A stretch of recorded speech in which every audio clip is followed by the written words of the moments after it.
ہمارے ساتھ مہمان گرامی میں موجود ہیں ایران سے قم سے ہمارے ساتھ موجود ہیں حجت الاسلام سید میثم حمدانی صاحب، اور کویت سے موجود ہیں حجت الاسلام مرزا عسکری صاحب۔ ٹرمپ کی جو رخصتی ہوئی ہے، اس کو رخصتی ہی کہوں گا، جس طرح سے وہ جو ہے وہ گئے ہیں، اور اس کے بعد پہلے انہوں نے اندیا دیا کہ وہ نہیں جائیں گے، اور بڑی انہوں نے عدالتوں کے جو ہے وہ دروازے کھٹکھٹائے، مگر بہرحال ان کی رخصتی جو ہے وہ عمل میں آ گئی۔ اور جس طرح سے جو کچھ منظرنامہ وہاں پر پیش ہوا، جس طرح کی جمہوریت کا جو کھوکھلی جمہوریت تھی وہ پوری دنیا کے سامنے اس کا چہرہ بھی عیاں ہوا۔ اب جو بائیڈن صاحب کی پالیسیز ہیں، اس حوالے سے کیا دیکھتے ہیں آپ؟ کیا تبدیلیاں کیا رونما ہونے جا رہی ہیں دونوں کی پالیسیز کو اگر ہم تقابل کریں تو کیا چیز نکلے گی؟ مرزا عسکری صاحب۔ ہمارے محترم برادر عزیز جناب مولانا میثم صاحب نے بہت اچھی بات کی طرف اشارہ کیا کہ جو رائج پالیٹکس ہے پورے خطے میں لیجئے یا چاہے مسلم ممالک کے درمیان میں، یہ بہت ویلڈ پوائنٹ ہے کہ ان کی اسٹریٹجیز میں تبدیلی آ سکتی ہیں، لیکن ان کا پولیٹیکل اسٹرکچر جو ہے وہ بدلنے والا نہیں ہے۔ وہ ایز اٹ از حکام بدلتے جائیں گے، چہرے بدلتے جائیں گے، اور جیسا کہ میثم بھائی نے اشارہ کیا، بہت اچھی بات ہے۔ ہم بش کے بعد پھر آپ کی خدمت میں عرض کریں اوباما کے بعد پھر ٹرمپ کے بعد پھر جو بائیڈن۔ اصل ان کا مقصد کیا ہے؟ میں اس میں ایک جملے کا اضافہ کروں گا۔ آبجیکٹو صرف اس خطے میں ابھرتی قوتوں کو محدود کرنا اور کیا نام ہے ناجائز طاقتوں کو تقویت دینا، صرف اصل آبجیکٹو ان کا یہ ہے۔ خطے میں جتنی بھی کوششیں ان کی، کوئی بھی ان کے سامنے سر نہ اٹھائے، چاہے ان کے پولیٹیکل ان کے رائیولز ہوں، چاہے ان کے وہ آپ کی خدمت میں عرض کریں تجارتی رائیولز ہوں یا عقیدتی رائیولز ہوں۔ یہ اس خطے میں تینوں قسم کے لوگ پائے جاتے ہیں۔ تو ان کے دیکھیے اس خطے میں ان کے پولیٹیکل رائیولز بھی ہیں، مثال کے طور پہ روس اور چین، یہ پولیٹیکل رائیولز ہیں ان کے، ٹھیک ہے۔ اس کے بعد تجارتی رائیولز بھی ہیں، روس اور چین جو ہے کسی اعتبار سے ان کے لیے ان کی تجارتی تھریٹ بھی ہے، ان کے لیے خطرہ بھی ہے، کیونکہ جہاں فرض کیجئے اس خطے میں مثلا پابندیاں بڑھیں گی تو روس اور چین کی تجارت کو رشد ملے گا، ٹھیک ہے ایک۔ اس کے بعد عقیدتی جو ان کی تھریٹس ہیں، عقیدتی جو ان کے مخالف ہیں، وہ بہرحال مذہبی اعتبار سے بھی یہ ساری کاوشیں اور خطے میں اس ناجائز حکومت کو پختہ کرنا اور مضبوط بنانے کا ایک عقیدتی عنصر ہے۔ یہ اس کا تعلق عقیدے اور مذہب سے ہے، اس کا پولیٹیکل کیا نام ہے رخ نہیں ہے بہت زیادہ، نام اس کو پالیٹکس کا دیا جاتا ہے، لیکن پریکٹیکلی وہ فوکس کرتے ہیں اپنے مذہبی اور عقیدتی رجحان کی طرف۔ اس سلسلے میں میں یہ کہتا ہوں، لہٰذا ان کی جو اسٹریٹجی ہے اٹ کین چینج، اس میں آپ کو ویریشنز نظر آ سکتے ہیں، وہ الگ الگ حالات کے اعتبار سے جہاں تک ہمیں جیسے بھی انگیج کر سکے۔ پوری ایک منسٹر، پوری ایک گورنمنٹ کو انہوں نے 5 سال تک انگیج رکھا، فرض کیجئے یعنی مثال کے طور پہ ٹیبل ٹاکس کے اوپر۔ اس کے بعد ایسی ایک نیا سربراہ آتا ہے، وہ فوراً آ کے پیپر پھاڑ دیتا ہے کہ وی ڈونٹ ریسپیکٹ، ٹھیک ہے نا۔ تو مطلب کیا، یعنی دنیا جو ہے بیوقوف نہیں ہے، دنیا سیاستوں کو محسوس کرتی ہے، سمجھتی ہے، اور جیسا کہ میں نے بھی بتایا کہ مثلا عوام اس کو خوب تجزیہ کرتی ہے۔ حکام اپنے مفاد مد نظر رکھتے ہیں، لیکن عوام جو ہے وہ نہ مصلحتیں اس کے نزدیک ہوتی ہیں، عوام حق پسند ہوا کرتی ہے، چاہے جس ملک کی بھی ہو۔ بالکل ٹھیک ہے، کالر ہمارے ساتھ۔ السلام علیکم ورحمۃ اللہ۔ وعلیکم السلام۔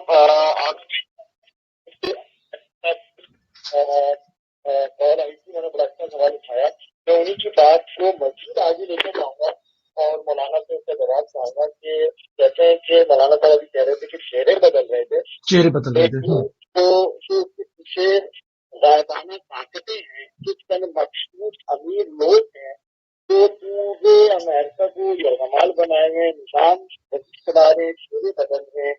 تو یہ سسٹم ہم کیوں نہیں اڈاپٹ کر لیتے؟ ہماری ایسی غائبانہ طاقت سے کہاں ہے تو چہرے بدلے اور اپنا نظام چلائے۔ ہم سے مراد کیا؟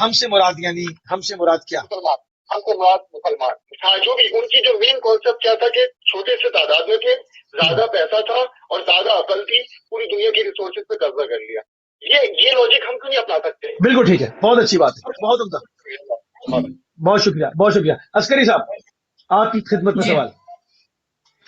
ہم کیوں نہیں کر سکتے جس طرح سے بنی اسرائیل پہ ظلم ہوئے، پوری دنیا شام و کشا وہ بھی پھرائے گئے، وہ جمع ہوئے، انہوں نے اپنے کیا سائنس اینڈ ٹیکنالوجی کی جانب، ریسرچ کی جانب قدم بڑھایا، مجتمع ہوئے، ایکا کیا، یہ سارے کام کیے نا انہوں نے، تو اس کے اوپر وہ ان کو اس پہ کامیابی ہوئی، تو ہم کیوں نہیں کر سکتے؟ بھائی نے ہمارے بہت اچھے نقطے کی طرف اشارہ کیا کہ وہ اپنی اتنی محدود طاقت اتنی محدود قوت ان کے پاس، اتنے لمیٹڈ ریسورس تھے ان کے پاس، دربدر ہو کے بھی انہوں نے اپنے اپنے اپنے پوٹینشیلز کو جمع کیا، اپنی قوتوں کو، اپنی طاقتوں کو، اپنی فکر کو استعمال کیا، اور آج دنیا کی ایک بڑی طاقت بن گئے.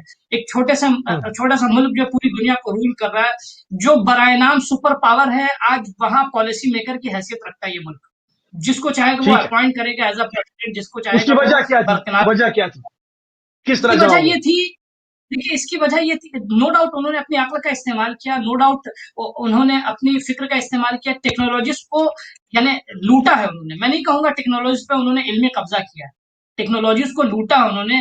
بہت سے ملک آج جو مثال کے طور پہ سرمایہ دار ہیں، وہ غریب ملکوں کے لوٹے ہوئے پیسے پہ جو ہے عیش کر رہے ہیں، ان کا اپنا سرمایہ کچھ بھی نہیں ہے. یہ باقاعدہ اٹس پروفڈ. میں پوائنٹ آؤٹ نہیں کرنا چاہ رہا ہوں ملکوں کو. تو کہنے کا مقصد یہ کہ ہاں، مسلمانوں کے لیے سب سے اہم جو پوائنٹ ہے، سب سے اہم ضرورت جو مسلمانوں کی ہے، وہ یہ کہ اپنی چھوٹی چھوٹی جو اختلافی چیزیں ہیں ان کو برکنار کر کے فوکس کریں. مسلمان کنزیومر نہ بنے، مسلمان جو ہے وہ باقاعدہ مسلمان تخلیقی اپنی صلاحیتوں کو ابھار کے لے کر آئے. اور دیکھیے، یہ بھی کہیں بھی ہم ریسورس کا رونا نہ رہے. ہم لگ گئے داخلی جنگوں میں، شیعہ سنی میں، اس میں اور وہ ہم خانہ جنگی، ہم اختلافی موضوعات میں اس قدر ہمیں الجھایا گیا. مثال کے طور پہ ہمارے دینی مقدسات کو اس قدر ہم نے ایک دوسرے کے مشتعل کیا، ایک دوسرے کے خلاف اس قدر توہین کی کہ ہم ان مسائل میں لڑتے رہ گئے. گھر کے اندر جنگ ہوتی رہی، گھر کے باہر کے لٹیرے گھر لوٹ کر چلے گئے. سب سے پہلے آپس میں متحد ہونا پڑے گا، ہمیں پازیٹیو سوچنا پڑے گا، اپنی ایبلٹیز پہ ہمیں اعتماد کرنا ہوگا. عسکری صاحب، یہ ایک چیز کو اور اس میں اندر دیکھتے ہیں. بہرحال ان کی اسٹیٹ پالیسی کے اوپر بات ہوئی کہ ان کی اسٹیٹ پالیسی کنٹینیو رہتی ہے، وہ اس سے نہیں ہٹتے. جس طرح سے ابھی حمدانی صاحب نے بھی کہا، اور بات بالکل درست ہے کہ وہ اپنے مفاد کے حساب سے چہرے تبدیل کرتے رہتے، مگر کچھ رویوں کا بھی تو فرق ہوتا ہے. اس سے بھی تھوڑا سا مطلب ایک فیس سیونگ کرتا ہے انسان، چیزیں ہوتی ہیں. تو ٹرمپ اور بائیڈن کے اندر رویوں کا کیا فرق ہے؟ دیکھیں، اندرونی اعتبار سے جن عزائم کے تحت یہ دونوں ہی آئے تھے یا آئے ہیں ابھی، ان عزائم میں تو ان کے کوئی فرق نہیں ہے. صرف انہوں نے اپنا ایک چہرہ جو ہے وہ بدلا ہے کہ اپنے آپ کو ایک نے نرم پیش کیا ہے، اور ایک جو گزرا وہ سرفرا بالکل تھا اور کوئی معیار نہیں تھا. انپریڈکٹیبل پرسنالٹی، جس کے بارے میں کچھ پریڈکشن نہیں دیا جا سکتا. انہوں نے کیونکہ دیکھیے، سب سے اہم ان کو ابھی اپنی سیاستوں کو مضبوط بنانا ہے. ایک دوسرے ڈیموکریٹس کے لیے دیکھیے، ایک سب سے بڑا پلس پوائنٹ کہیے ان کا، یا جتنی بھی بڑی بڑی تجارتی کمپنیز ہیں، ٹھیک ہے، ان کو الائنس ہے ڈیموکریٹس کا، ٹھیک ہے، یعنی ڈیموکریٹس کو ان کی حمایت حاصل ہے، ٹھیک ہے. تو وہ اب ان کو ہر اسٹیٹمنٹ سے پہلے اپنے یہ دیکھنا ہوگا. بڑی ماری خیز بات کہہ کر گئے ٹرمپ. انہوں نے کہا کہ میں وہ واحد صدر ہوں جس نے کوئی نئی جنگ کا آغاز نہیں کیا. تو اس حوالے سے کیا اس کو بھی شامل کریں؟ کیا وہ بائیڈن کی طرف اشارہ کر رہے تھے کہ یہ آ کر حتمی طور پر کوئی نئی جنگوں کی داغ بل ڈالیں گے؟ اس کو بھی شامل کریں ذرا. یہ اسٹیٹمنٹ ان کا بالکل ویلڈ نہیں ہے. جنگوں کو باقی رکھنا یہ بھی ایک جنگ ہے. ضروری تھوڑی کہ کیا نام ہے نئی جنگ کا آغاز ہے. جو پرانی جنگ ہے اسی کو یہ مشتعل کرتے رہے. اس سے بڑی اور جنگ کیا ہو سکتی ہے کہ ایک ملک کو کرش کرنے کے لیے انہوں نے ہر لمحہ جو ہے وہ کیا نام ہے نئے سینکشنز جو ہے وہ باقاعدہ عائد کیے، اور بڑی بڑی سیاستیں جو ماضی کے تمام پولیٹیشنز یہ سمجھے جو پورا معاہدہ تھا اس کو زیر پے کر دیا. یہ ایک جنگ ہے. جنگ ہمیشہ اسلحوں کی نہیں ہوتی ہے. یہ سافٹ وار میں سب سے پیش رہے. انہوں نے اب تک سب سے زیادہ جو ہے وہ سینکشنز انہوں نے جو ہے وہ لادے ایران پہ انہوں نے دباؤ ڈالا. ٹھیک ہے، تو ایسا تو یہ تو بالکل پوائنٹ والی ہے. ہاں، یہ کہیں کہ اسلحوں سے انہوں نے خود جو ہے انیشیٹ نہیں کیا. تو عرض یہ کر رہا تھا کہ دیکھیں، ان کے چہرے میں ان کے تھوڑی بہت تبدیلی آئی. ان کو رویہ انہوں نے نرم اس لیے رکھا ہے تاکہ یہ نرم رویہ ان کا جو اقتصاد ایک دم بالکل ڈوب رہا ہے، اقتصادی اعتبار سے اندرون ملک جو ہے وہ تباہی آ گئی. اچھا دیکھیے، سینکشنز اگر ایران پہ آ رہا ہے تو یقیناً نو ڈاؤٹ سختی ہے، ایک ایران پہ دباؤ ہے، لیکن ایسا نہیں ہے دوسری تجارتی کمپنیاں بھی نقصان کر رہی ہیں. ٹھیک ہے، ایک اور دوسرے اعتبار سے ان کے رائیولز کو ترقی مل رہی ہے.